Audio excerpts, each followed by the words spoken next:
Queridos amigos, comenzamos nuestro curso de moral fundamental con el manual que escribió nuestro amigo Tomás Trigo, compañero del seminario en Roma. Es un manual del Instituto Superior de Ciencias Religiosas de Navarra. Y a modo de presentación decimos que este manual es una exposición clara, completa, pero a la vez sintética de las cuestiones fundamentales de la moralidad, de la teología moral, que a mí me gusta decir que la teología moral es justamente esa parte de la teología que nos muestra el camino hacia la felicidad, hacia el bien, hacia la paz, hacia Dios, hacia la identificación con Cristo, ¿no? Y estos temas fundamentales de la teología moral, como ya iremos viendo, se fundan, se basan, ¿no?, en tres pilares importantísimos, que son la Sagrada Escritura, la Biblia, la tradición y el magisterio o enseñanza de la Iglesia. Dos documentos son los más importantes en este curso de moral fundamental. En primer lugar, el Catecismo de la Iglesia Católica, regalo del Papa San Juan Pablo II, una síntesis de la fe, una maravilla, ¿no? Y otro documento del Papa San Juan Pablo que se llama la Veritatis Splendor, el esplendor de la verdad. En estos dos documentos vamos a encontrar el contenido fundamental de nuestro curso. Que si tuviéramos que decir en qué consiste la teología moral, de alguna manera lo volvemos a repetir, conocer la teología moral nos ayuda a conocer el camino hacia la santidad, hacia el bien, hacia la identificación con Cristo. Como dice Veritatis Splendor 19, seguir a Cristo es el fundamento esencial y original de la moral cristiana. La moral cristiana es la reflexión de cómo debe vivir el hombre para alcanzar esa felicidad, para cumplir la voluntad de Dios, para conseguir alcanzar el cielo, para conseguir identificarse con ese mismo Cristo, para seguir esa misión de Cristo. Y este manual tiene 9 grandes temas. Hoy veremos el primero, que es en qué consiste la teología moral. El tema segundo es una breve historia, un recorrido histórico sobre la evolución de la teología moral en la historia de la teología. Tema 3, el llamado a ser hijos de Dios, el llamado a ser otros Cristos, como dice San Pablo. Tema 4, ¿qué es la gracia? El papel de la gracia, cómo juega la libertad del hombre. Tema 6, las virtudes, esos hábitos operativos buenos, esas virtudes, algunas sobrenaturales, otras virtudes humanas. Tema 7, que es la ley moral, la ley moral. Tema 8 se dedica a lo que es la conciencia moral, o sea, ese conocimiento del hombre cuando juzga sobre si algo es bueno, si algo es malo, si me conviene, si no me conviene, si me acerca a Dios, si me aleja de Dios. Y por último, el tema último es lo que es el pecado, justamente el pecado como una respuesta negativa a esa llamada que nos hace Dios. Bueno, vamos entonces al tema 1, naturaleza y características de la teología moral. Y a modo de definición decimos, por un lado, que la teología moral es parte de la teología. La teología lo que estudia es a Dios, ¿no? Y la teología moral tiene como objeto de estudio la conducta humana, el comportamiento humano, los actos humanos. Igual que la ética en filosofía, ¿no? Porque justamente nos ayuda a valorar ese acto, esa conducta. ¿Es buena? ¿Es mala? ¿Suma o resta? ¿Ayuda o es un salvavidas de plomo? Por eso es muy importante el conocimiento de la teología moral, el conocimiento de la ética filosófica también, ¿no? Porque efectivamente es una guía, nos orienta cómo podemos alcanzar el bien, cómo podemos ser mejores, ¿no? Y además también nos enseña, nos brinda esos regalos que son cómo alcanzar la gracia de Dios, las virtudes, ¿no? Esa visión amorosa de Dios que nos lleva a buscar y encontrar la felicidad. Entonces, la teología moral es una reflexión sobre la moralidad, sobre el bien o el mal, sobre este acto, ya te decía, si nos acerca a Dios, porque dudas acá, el dibujito, dudas, ¿no? A veces se presenta la duda. Bueno, justamente la teología moral nos da ese conocimiento para saber si efectivamente podemos y debemos seguir el bien y rechazar, apartarnos del mal, ¿no? Como este segundo dibujo, ¿no? Por eso, qué importante que es la teología moral y qué importante es que para el hombre, porque el hombre está obligado a buscar la verdad. El hombre está obligado a poder justamente tener ese conocimiento. La ignorancia muchas veces es culpable, ¿eh? Uno a veces es responsable de su ignorancia. Existe una ignorancia que es insuperable, digamos, una ignorancia en la cual el hombre no es culpable, pero muchas veces existe un deber de conocer si eso está bien o eso está mal, si eso ayuda, si eso suma o eso resta. Entonces, por eso esta teología moral realmente es muy práctica y nos ayuda a tomar las decisiones correctas. En definitiva, es conocer lo que Dios quiere y es llevarnos a conocer a Jesucristo, porque Él es bueno, es la bondad, ¿no? Y a eso es lo que tenemos que apuntar todos, a esa identificación con Cristo. La teología moral trata de comprender a partir de la revelación, a partir de lo que Dios ha enseñado, a conocer a partir de ese conocimiento que da Dios al hombre, Dios se presenta, se da a conocer su plan de salvación, esa revelación que se encuentra, ya veremos, en la Sagrada Escritura y en la tradición, ¿no? Entonces, la teología moral trata de comprender a través de la revelación la vida moral del cristiano. Por eso el sujeto de esta vida es una nueva criatura, ¿no? Jesucristo vino al mundo, nos redimió, nos lleva a poder alcanzar la gracia de Dios para poder estar con Él eternamente en el cielo, esa criatura nueva, ¿no? Entonces, la nueva criatura es divinizada por la gracia. Ya veremos qué es la gracia. La gracia es una participación en la vida divina. La gracia nos ayuda a parecernos a Cristo. La gracia también nos capacita para justamente tener una conducta propia del cristiano. Y esta vida moral consiste progresivamente en identificarse con el Señor, parecerse a Cristo. Por eso no se puede olvidar nunca una verdad fundamental. Es Dios quien da a la persona su ser y su obrar, quien toma la iniciativa. Dios es el que nos invita. Dios es el que nos busca. En el hombre siempre su actitud es respuesta, porque Dios ha querido crear al hombre, lo ha hecho hijo suyo, ha querido que para él sea la felicidad.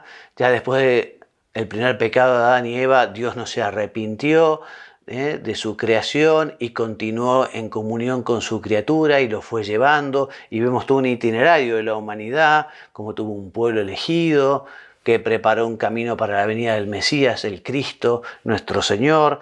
Bueno, y el Señor nos va justamente a través del tiempo diciéndonos y enseñándonos cómo tenemos que vivir para alcanzar la felicidad en la tierra y la felicidad en el cielo, ¿no? Entonces te decía, Dios tiene la iniciativa, el hombre siempre es el que responde, Por eso solo se puede entender qué debe hacer el hombre por Dios si antes se sabe qué hace Dios por el hombre. Es de bien nacido ser agradecidos y es oportuno agradecer. Bueno, gracias a Dios nuestro por la creación del universo, gracias por la creación del hombre, gracias por mi propia creación personal, gracias por marcarme un camino hacia la felicidad en la tierra y en el cielo. Y este estudio teológico de la vida moral se enfoca desde la perspectiva de Dios. Es Él quien crea, Él es el que nos redime, Él es el que nos perdona, Él es el que nos invita, Él es el que atrae al hombre. Por eso la acción de la persona aparece en segundo lugar, te decía, como respuesta a esa invitación a Dios, a la felicidad, a vivir plenamente esta vida. ¿Cuáles son las fuentes de la teología moral? Entonces, como todo saber teológico, la teología moral se funda en la Sagrada Escritura, o sea, la Biblia, la tradición, ya veremos qué es, y en las enseñanzas de la Iglesia, también llamado magisterio, ¿no? Que forman los tres una unidad, ¿no? La Constitución Dogmática sobre la Revelación, llamada Dei Verbum, nos dice, ¿no?, que es evidente que la Sagrada Tradición, la Sagrada Escritura y el magisterio de la Iglesia, según el designio sapientísimo de Dios, están unidos, entrelazados, de tal forma que no tienen consistencia el uno sin los otros, y que juntos, cada uno a su modo, bajo la acción del Espíritu Santo, contribuyen eficazmente a la salvación de las almas. Ya nos detendremos con tiempo para explicar qué es la Sagrada Escritura, qué es propiamente la tradición y cómo la Iglesia, en esa función de enseñar, nos da su magisterio. Empecemos. La Sagrada Escritura.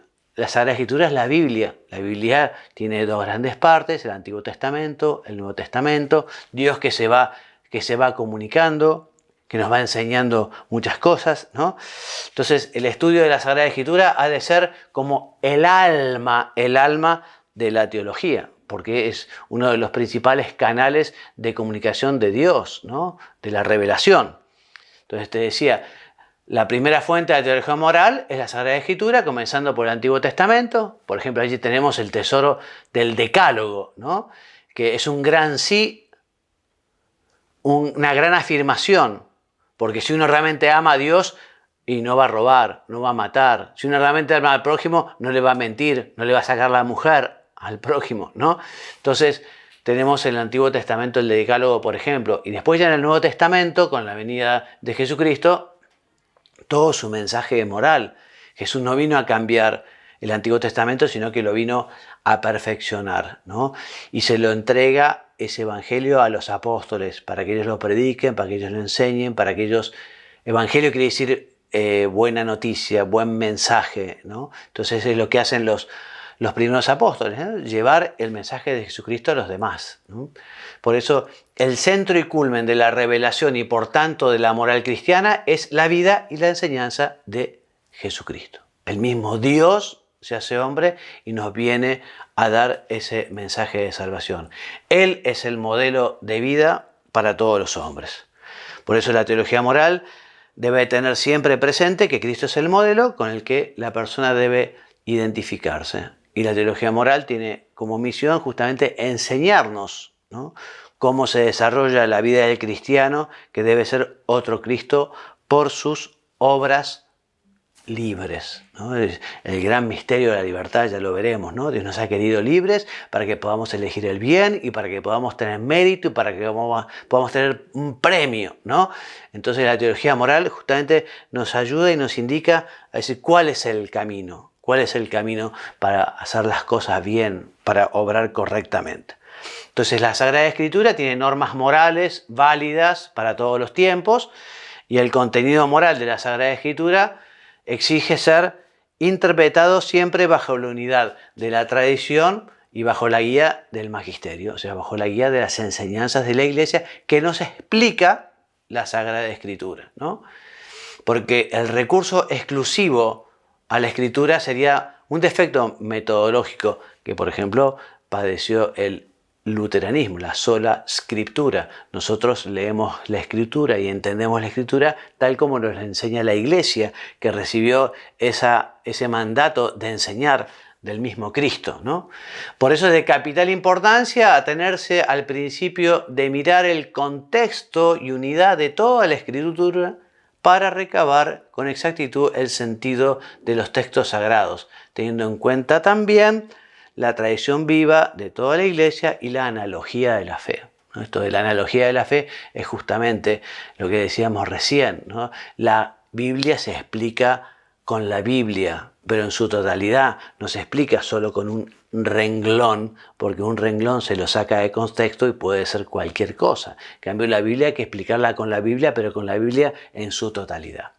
¿Qué es la tradición? La tradición es lo siguiente.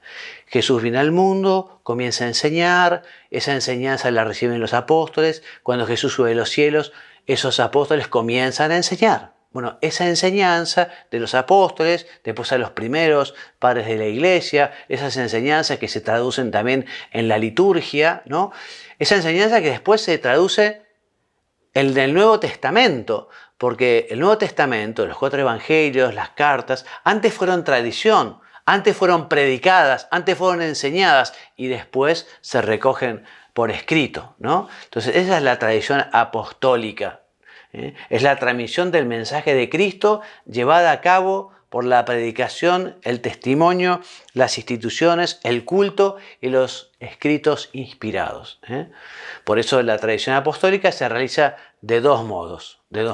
Por un lado, con la transmisión viva de la palabra de Dios, llamada así simplemente tradición, o con la Sagrada Escritura, que es el mismo anuncio de la salvación puesto por escrito. O sea que la Sagrada Escritura es tradición que se puso por escrito. ¿Qué nos dice el documento Dei Verbum número 8? ¿No? Nos dice que esta transmisión viva llevada a cabo en el Espíritu Santo es llamada tradición, en cuanto distinta de las Sagradas Escrituras, aunque estrechamente ligada a ella. Por ella, la Iglesia, con su enseñanza, su vida, su culto, conserva y transmite a todas las edades, lo que es y lo que cree. Y también sigue diciendo Dei Verbum, las palabras de los santos padres, ¿no? Que son los primeros, digamos, sucesores de los apóstoles, que lo que hicieron justamente es predicar aquello que habían escuchado de los apóstoles. Es como el primer eslabón, ¿no? Después de los apóstoles. Entonces, las palabras de los santos padres atestiguan la presencia viva de esta tradición. Por eso, todo lo que enseña la Escritura sobre el sentido y el valor de la obra moral ha de comprenderse teniendo en cuenta también la tradición viva de la Iglesia. Entonces, son fuentes de la revelación, o sea, el contenido de lo que el Señor nos dejó, nos enseñó, nos da, está en la Sagrada Escritura y en la tradición. Y recordemos, recién lo dijimos, que la Sagrada Escritura es también tradición. Bueno, ¿y qué es el magisterio? Entonces el magisterio es la función que tiene la Iglesia de enseñar. Esa función de enseñar que la recibió la Iglesia del mismo Cristo. Por eso dice aquí, el magisterio de la Iglesia es fuente de la teología moral porque solo a la Iglesia ha sido confiada la misión de enseñar e interpretar auténticamente la palabra de Dios, escrita, la Sagrada Escritura, o transmitida oralmente, o sea, la tradición. Entonces nosotros leemos y entendemos la Escritura tal como nos lo enseña la Iglesia. Nosotros sabemos que es verdadera tradición porque nos lo enseña la Iglesia. La Iglesia ha recibido de Jesucristo esta misión de enseñar no solo el contenido moral de la revelación, sino lo que es la ley moral natural, de la que ya hablaremos un poquito después. Bueno, el Concilio Vaticano II ha recordado que la Iglesia Católica es la maestra de la verdad y su misión es exponer y enseñar auténticamente la verdad que es Cristo. Y al mismo tiempo declarar y confirmar con su autoridad los principios del orden moral que fluyen de la misma naturaleza humana, ¿no? O sea, en ese sentido, la Iglesia es maestra, la Iglesia es madre y la Iglesia justamente nos da todo ese conocimiento para poder encontrar la verdad y poder buscar el bien y andar en el camino. La encíclica Humanae Vitae del Papa Pablo VI, justamente hablando de este tema, el número 4, nos dice que Jesucristo, al comunicar a Pedro y a los apóstoles su autoridad divina y al enviarlos a enseñar a toda la gente sus mandamientos, los constituía en custodios e intérpretes auténticos de toda la ley moral. Es decir, no solo de la ley evangélica, sino también de la ley moral natural, expresión de la voluntad de Dios, cuyo cumplimiento es igualmente necesario para salvarse. Cuando hablamos de ley moral natural, ya te voy adelantando un poquito, es algo que el hombre tiene en su corazón, en su alma, como una brújula. Dios ha creado a todos los hombres y le ha dado una ley interior que le ayuda a saber qué está bien y qué está mal, qué es lo correcto, qué es lo incorrecto, independientemente de cualquier religión. Pero cualquier ser humano sabe que está mal robar, matar, quitarle a la mujer al prójimo. Bueno, existe una ley moral natural de que ya hablaremos un poquito más adelante, ¿no? Además, Cristo a la iglesia le ha dado también esta autoridad de enseñar y le ha asegurado que sobre algunas cuestiones morales fundamentales será infalible. O sea, cuando el Papa habla de temas morales ex cátedra, desde la cátedra, como pastor supremo de la Iglesia, tiene este don del Espíritu Santo que es que no se va a equivocar en esa enseñanza respecto de la moral. También la teología moral no puede edificarse ni progresar sin una convencida adhesión al magisterio, que es la única guía auténtica del pueblo de Dios. Ese magisterio que se va dando fundamentalmente en las enseñanzas de los romanos pontífices, las enseñanzas de los papas o de los concilios. Bueno, ¿y qué relación tiene la teología moral con otras partes de la teología? ¿No? La teología es una sola ciencia, pero para su estudio y para su enseñanza conviene dividirla, ¿no? Esas divisiones tienen este sentido, ¿no? Para la investigación, para la enseñanza. Entonces, la teología moral se relaciona con la teología bíblica. Decíamos que es fuente de la teología moral la Sagrada Escritura. Bueno, la teología bíblica es justamente la parte de la teología que estudia la Biblia, la Sagrada Escritura. Entonces, justamente la Sagrada Escritura es un medio de transmisión de la revelación divina, decíamos, y la historia de la formación de la Biblia es compleja, como lo fue la historia de Dios con los hombres. Bueno, eso es lo que estudia la teología bíblica, ¿no? Entonces, es el estudio de todos los aspectos de esta configuración, de este proceso de confección, de escritura, de la Sagrada Escritura de la Biblia, ¿no? Entonces, la fuente de la teología moral, como de toda la teología, es la Sagrada Escritura, no la teología bíblica, o sea, no la teología que surge de la Sagrada Escritura, sino propiamente de la fuente fundamental, que es la Sagrada Escritura, la Biblia, ¿no?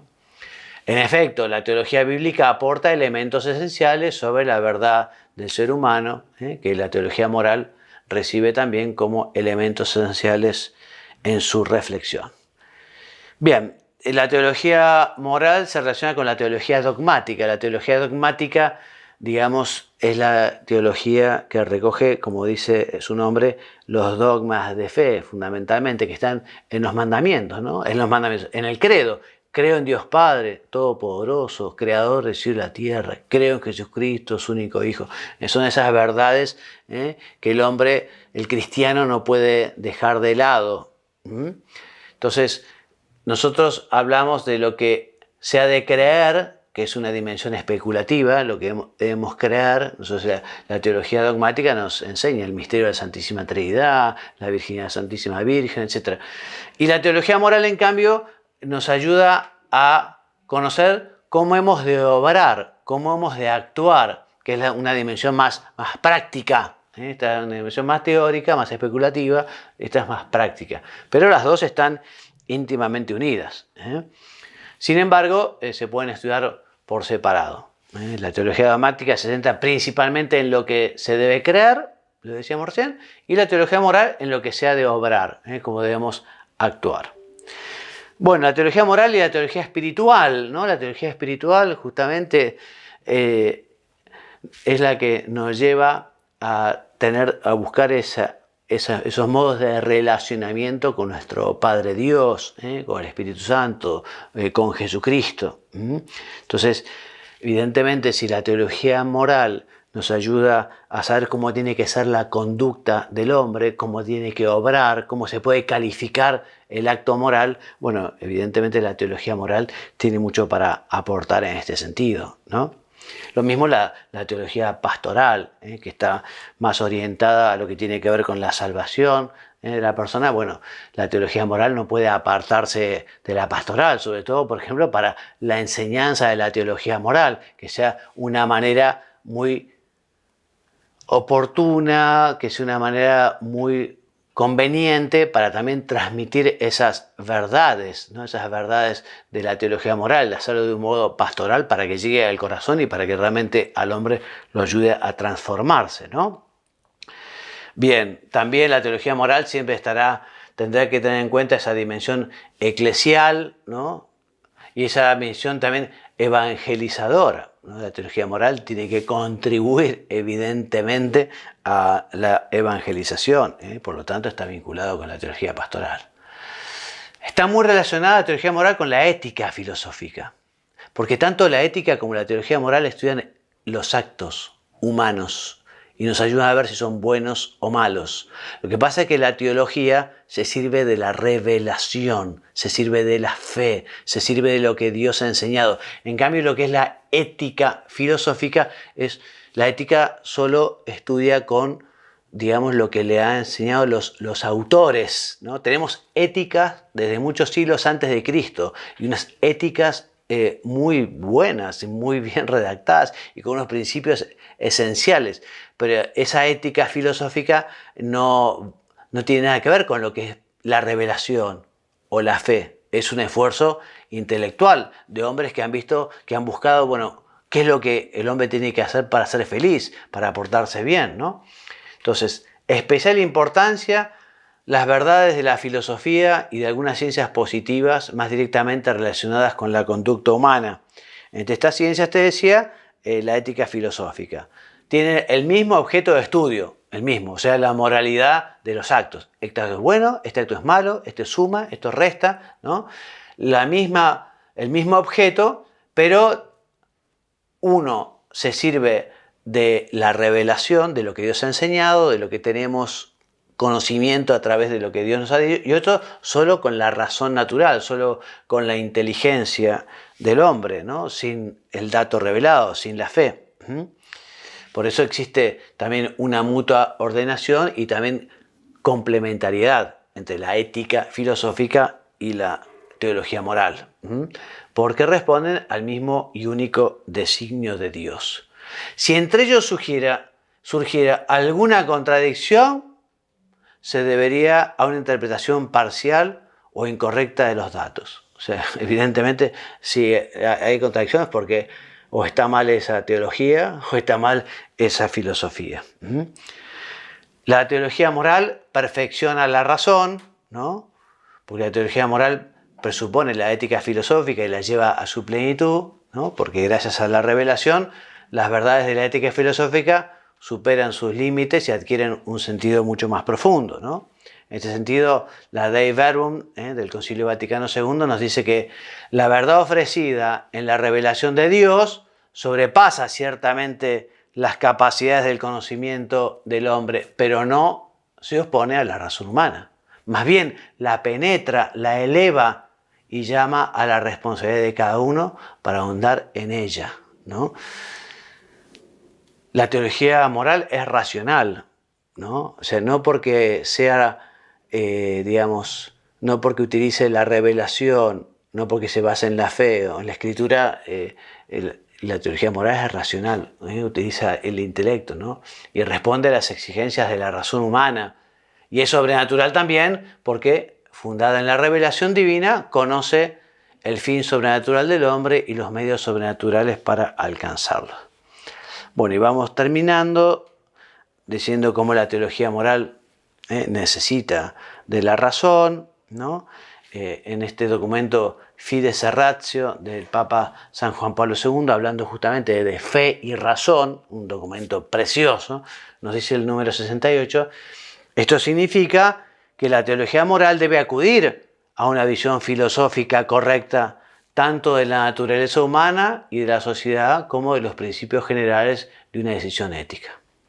Y por último, la relación de la teología moral con otras ciencias humanas, ¿no? Otras ciencias positivas, evidentemente, le viene muy bien a la teología moral saber de psicología, saber de antropología, saber de sociología.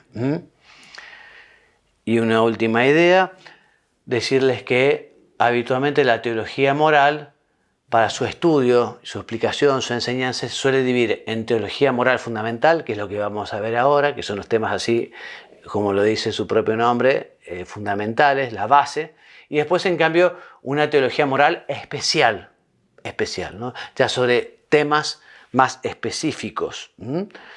Entonces, por ejemplo, es parte de la teología moral especial, la teología de las virtudes, la moral matrimonial, la bioética, ¿no? Una ética sobre la vida. O sea, esta división nos puede llevar a pensar que existen morales diferentes según las diversas actividades de la persona.